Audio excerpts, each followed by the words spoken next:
लगभग जो हमारे 13 मई की बातचीत सरकार के साथ हुई, उससे सरकार आगे नहीं बढ़ रही है और हमारा रुख बिल्कुल स्पष्ट है।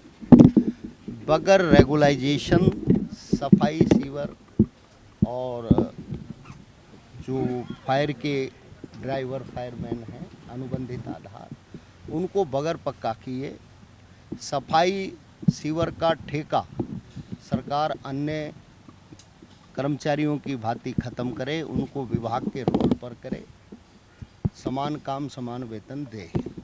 और जब तक ये काम सरकार करे तब तक उनको न्यूनतम वेतन बैंक के माध्यम से दिया जाए, ईएसआई ईपीएफ और उनका रजिस्ट्रेशन सरकार करे।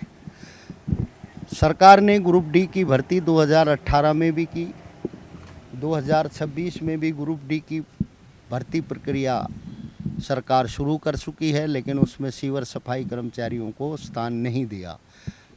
आज भी हमने दोनों मंत्रियों को ये साफ कर दिया कि सरकार ये बताए कि सफाई सीवरमैनों की भर्ती वो अन्य ग्रुप डी के कर्मचारियों के साथ क्यों नहीं कर रही है। भर्ती की जाए और जो वैकेंट पोस्ट हैं बल्कि नए पद सृजित किए जाएं, क्योंकि म्यूनिसिपैलिटीज़ कमेटी काउंसिल में कॉरपोरेशन में सरकार ने रैशनलाइजेशन करके 4848 पद सृजित किए हैं, जिनमें सीवर सफाई कर्मचारी का पद सृजित नहीं किया।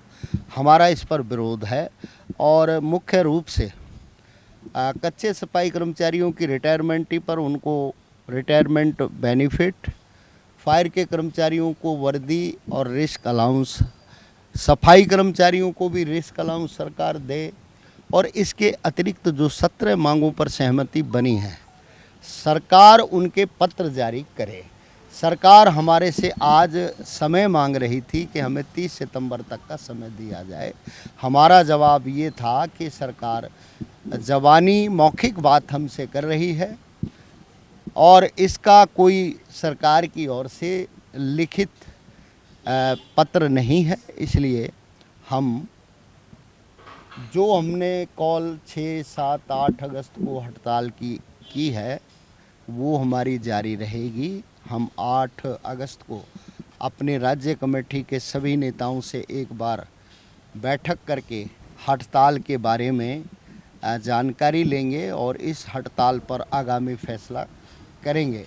और एक बात बिल्कुल स्पष्ट है, जब तक मांगों का समाधान सरकार नहीं करेगी हम आंदोलन जारी रखेंगे। कितने कर्मचारी हैं आप पूरे हरियाणा के जिनके आप पक्के करने की मांग कर रहे हो, जो ये हड़ताल आप कर रहे हो, कितने लोग हड़ताल कर रहे हैं? हड़ताल पर लगभग 50,000 कर्मचारी जाएंगे जो अलग अलग प्रकार के ठेके डोर टू डोर में लगे हैं, कच्चे हैं, पक्के हैं, ग्रुप डी के, ग्रुप सी के, सफाई सीवर और फायर के लगभग 2100 कर्मचारी हैं। पिछली बार भी उनमें से 1650 कर्मचारी हड़ताल पर थे।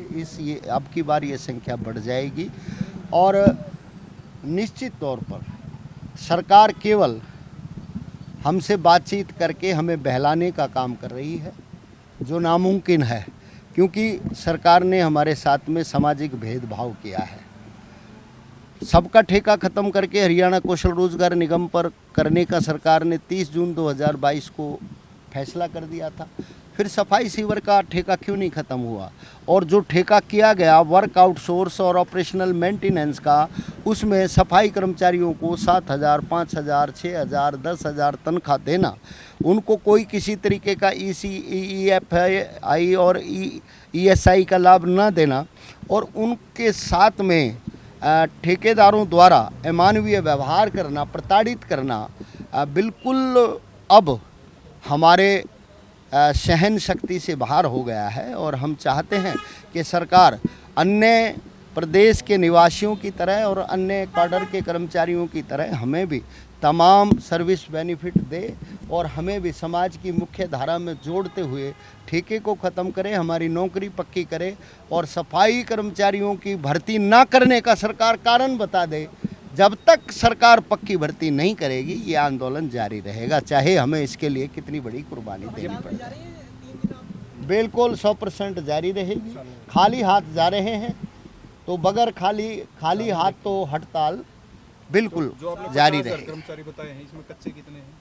कितने हैं? इसमें लगभग 10 से 15 हज़ार ऐसे हैं जो अलग अलग ठेकों में हैं, और लगभग 10 से 15 हज़ार ही ऐसे हैं जो कच्चे हैं, और उसके अलावा ग्रुप डी और सी के भी कर्मचारी हैं, फायर के भी कर्मचारी हैं। आपने कहा कि 30 सितंबर तक का सरकार ने टाइम मांगा आपसे, वो जुबानी आपको कह रहे हैं, तो आप इसमें मतलब आपको दिक्कत क्या है? ये 30 सितंबर तक ज़्यादा लंबा टाइम मांग रहे हैं या फिर लिखित में नहीं दे रहे? क्या आपको इशू आया इसमें जो आपकी सहमति नहीं बन रही? देखिए, हमारी 30 अप्रैल को भी बैठक हुई, उसके बाद फिर 13 मई को बैठक हुई, तब भी इन्होंने समय मांगा, और मैंने आपके सामने ही अनाउंसमेंट किया था कि 30 जून तक सरकार मांगें पूरी करे, अन्यथा हम 2 जुलाई से हड़ताल पर चले जाएंगे। इन्होंने फिर हमसे टाइम मांगा, हमने 2 जुलाई की हड़ताल को एक्सटेंड करके अब 6 अगस्त से करने का ऐलान किया और इनको समय दिया।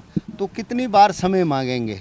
सरकार, असलियत में सरकार का मन नहीं है करने का, इसलिए सरकार हमें बहलाने का काम कर रही है, जो हम सरकार की बातों में नहीं आएंगे। पिछले 12 साल में सरकार ने सफाई कर्मचारियों के हित में काम नहीं किए हैं, इसलिए लंबे टाइम की नाराज़गी है जो अब बिल्कुल सफाई कर्मचारी बर्दाश्त करने को अपना तैयार नाम हैं।